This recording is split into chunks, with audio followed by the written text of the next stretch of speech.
Sports HQ as we return for more football. Joe Musso, Jonathan Jones, Bryant McFadden, P2, here to delve in to all we saw, and we did see a return in the Motor City. Ben Johnson beginning his head coaching career a week ago with the Chicago Bears and taken back to the place he went that it all started in Detroit.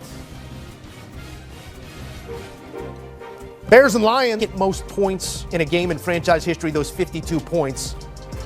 Since 1930, that dates back to. This was all sorts of calamity on the back end for the Bears, and the offense that came under question against the Green Bay Packers defense in week 1. No such issues here in week 2 as Goff and the Lions roll.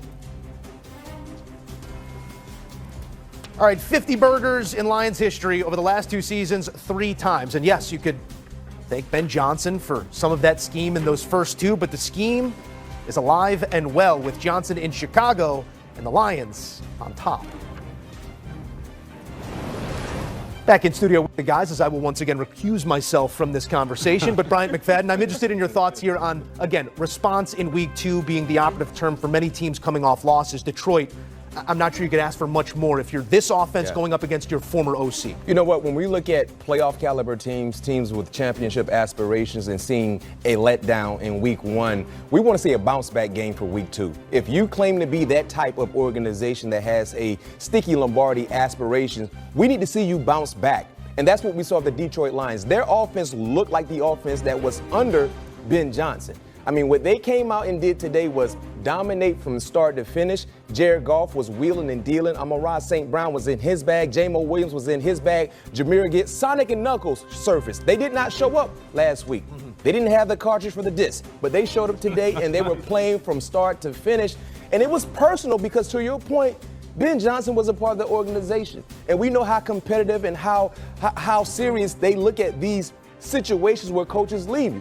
They wanted to give them a good old-fashioned case of BTA, and they did so from start to finish. And I can tell you this much, when Jared Goff is at home, there at Ford Field, you better book him because he usually balls out inside the confines of their home stadium. Another example of that, Pat, schematically, what did they do so well today? It felt like there were Lions running through and past zones all day long against this Bears defense. They did what they wanted to do. Yeah. And they got back into their bag. Yeah. I know this season it was all noted that Ben Johnson, Aaron Glenn, the coordinators are gone, but they found their niche today. And I don't know if it was because Ben Johnson was in the building today and they wanted to show him, we still can do this thing. Yeah. And they went out there and put 51 points on Chicago Bears defense. That's just embarrassing, first and foremost. When you listen. Yeah. The starters were still in for Detroit. Mm-hmm. And it didn't end poorly. Like, we're talking about a little revenge or whatever. It did not end poorly between Ben Johnson and the Detroit Lions. He could have left Detroit a couple of years before. Right. He did not. So everybody was cool.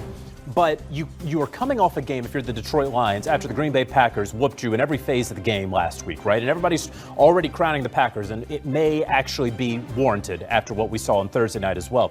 But you have these questions. Dan Campbell got asked in a press conference about what he was doing with these coordinators. He's like, it's been one game, guys. Hold on. Ben Johnson, he's really good, but we're pretty good ourselves.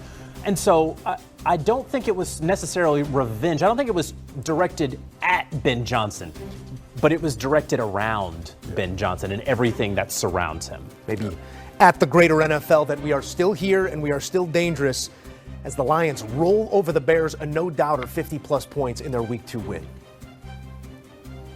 Regulation to tie this game that was just all over the place in the second half. It was 20-plus points for each team in the fourth quarter. It was a big day for Russell Wilson. It was an ultimate mistake that offered Aubrey that chance at the end. It was all sorts of exciting. But the Giants fans start another season 0-2. Back in studio with the fellas, where we will wax poetic about the foot of Brandon Aubrey, I am sure. But I got to start with Russell Wilson here, guys. 450 yards. 30 of 41, 3 touchdowns, and that decision at the end. Pat, we're sitting here wondering if it's going to be a tie, if Russ is going to lead the drive, or if Russ was going to do something like that, and he does that. Oh, man. Russ had an awesome game going today. 400-plus yards. 2 touchdowns. Three. Three touchdowns. Finally got neighbors in the game. I mean, he couldn't do anything wrong until that last drive. I mean, who was he throwing it to? Malik. It was supposed to be Malik. But it looked like he threw it straight to the Dallas Cowboys safety. It sure did look that way. I mean, he just threw it up there for prayers. A bad decision by Russell Wilson. That's how the Giants end up losing this ball game ultimately. And for me, I like to apologize to Russ because last week I felt like his well was dry.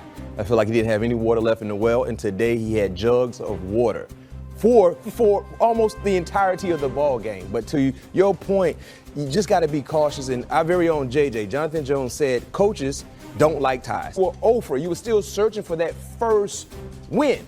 I mean, Russ played outstanding. The Giants in totality played great football, but in the words of the great Bobby Bowden, before you learn how to win, you have to learn how not to lose. Yeah. And that's the issue for the Giants currently, and hopefully they can get that bad vibe out of the locker room. This is going to make for an interesting suggestion box on the talk radio airwaves out here in the tri-state. How do you hack up the day here for Russell Wilson, who had his most passing yards of his career and a fatal flaw at the end of this game? It was, you could really see it coming, and we could see that coming there in overtime. To expand on what B-Mac was discussing, players and coaches hate ties, and for some reason, to me, a tie is not bad. It is certainly much better than a loss, but at some point, somebody wants to get out of that tie. They want to go out and go get that victory.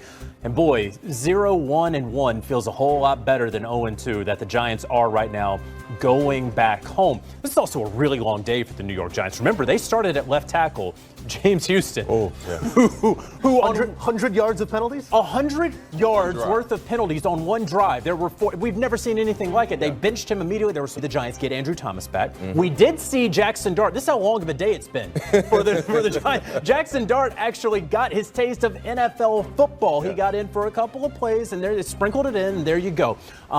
It'll still be Russell Wilson's show in week 3. Hate is a strong word, but on the list of things that we dislike in football, ties may be on there, and oftentimes the kickers are as well. But Mac, you just read off the distances of Brandon Aubrey kicks. When you have a guy like that you know you can count on, you get to midfield and you essentially have points. What sort of luxury is that, especially in these game-winning moments for a team like Dallas? That's always like having the answer to a test. It doesn't matter when the test is going to be presented to you. You know you have an answer. And that's who Brandon Aubrey is, especially anytime you get near midfield. I'll say this right now, guys, and I'll say this with conviction. Brandon Aubrey is the best non-quarterback offensive player in the National Football League because of that fear that he provides. If you're playing against the Dallas Cowboys, you have to protect midfield. You all knew he was going to make it. If you were rooting for the Dallas Cowboys or if you were rooting for the Giants, if you didn't have a dog in the race, you knew this was good. I mean, he's one of the best offensive weapons we've ever seen in terms of his position and how consistent he's been. And how many times has he won ball games for the Dallas Cowboys in his early career? Outstanding.